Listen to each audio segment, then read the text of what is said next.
With you and the Nasty Boys. Oh man, that was a long time ago. We were in a club, and this girl that was in this club, we'd all gone there after the matches, and there was a girl in the club who had been a girlfriend of one of our friends who wasn't there, and she had been in there, and she'd went with me and some other guy, and we were sitting at this bar, and we were having drinks, and the Nasty Boys come up, and they're all joking around, hey, how you doing, and everything, and they reached around and grabbed her tit. And I looked, and I kind of laughed. You know, you don't go against the boys. I just kind of laughed. And the guy sitting next to her kind of laughed. And she was there waiting for her boyfriend to come in, which was Trent Knight. Right. And so we were all sitting there just having drinks, and next thing you know, he grabbed her again. And I'm not getting, you know, I don't want to get involved in this because I'm new in this, and I don't want to get involved.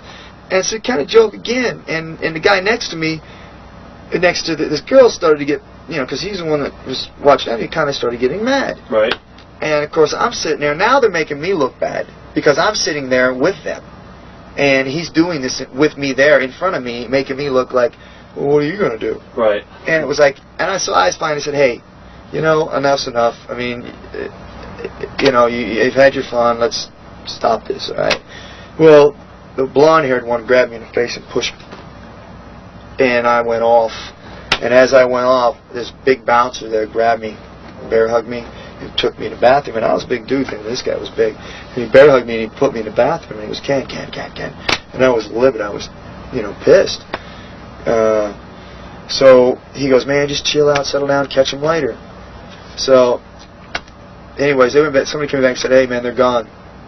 I knew where they were staying at. So I went to their hotel. And as I went to the hotel, I went up the stairs and I banged on their door. And the black-haired one opened the door, and it had the lock on the door. I said, open the door. And he goes, said something, I can't even remember, get the fuck out of here or something like that. And I kicked the door in, bam. As I kicked the door in, he went to the side. And I came into the room, and the blonde-haired one was laying face down in the bed, passed out. And that's all I remember. Wow. And from what I understand, I got hit in the back of the head with one of those heavy phones, old-timer phone things. Right. Knocked me down, and they put the boots to me. Kicked the shit out of me. Have you ever seen them since, or? Yeah. What happened? Yeah, I was really disappointed because I thought that they talked all this crap the whole time I was in the UFC about, oh, he kicked his ass, man. He kicked his ass. And face up, kicked his ass, and this and that. And so I was listening to this the whole time, and I never ran across him. And then when I got into WWF, I ran across him, and Billy Gunn was there with me, and he was telling me, calm down, Ken. We were checking in at this counter, and he walked right up next to me. And he said, hey, Billy, how you doing? And he looked at me, and I looked at him, and I said, I swear to you, you better get the fuck away from me. And I was pissed. I mean, I didn't know how to react when I saw him. But I was starting to shake and stuff, and he hightailed it out of there. And the blonde one saw me before the other guy did, and he beelined towards the gates. And the other one kind of said, "Yo, it's been a long time, man. What's the problem here? I ain't got no hard feelings." I said, "Yeah, you're the one that cheap shot at me. You shouldn't have a problem." And I said, "But you're gonna pay."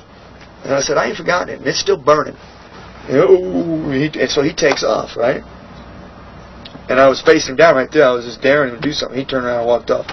So I went up towards the gates, and there was, like, I don't know, all the boys were sitting down. Right, getting ready to load in the plane.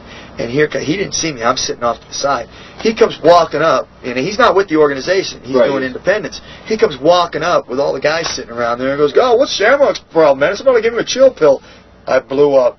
I jumped over the seats, spun him around, looked him in his face, and I go, "I'm going to kick your fucking ass." And he turned, I swear to you, he turned to me, he had a bag in his hand. He turned to me, turned his back like this, and just like this, and looked at me and said, "If you hit me, it's a felony." All my anger just left my body like, you gotta be kidding me. You're the guy that's been running around this whole time talking shit, saying how you kicked my ass and how you did this and that you didn't cheap shot me and you guys didn't put the boots to me, but you beat my ass one-on-one. And now you're going to tell me I'm going to get sued because I'm going to hit you? I just lost all anger right there. And I looked around, I'm thinking, he just pushed himself out in front of everybody. And so from that point, man, I was like, if I do see him somewhere, and the opportunity's there, I will beat him down. because it's something I won't let him get away with. And I mean, he can say he'll talk all he wants to talk, because talk to me is cheap. If he is who he says he is, and he's a badass, he would have done something that day. Turn around and said, if you hit me, it's a felony offense because we're in an airport. And I was like, what a puss.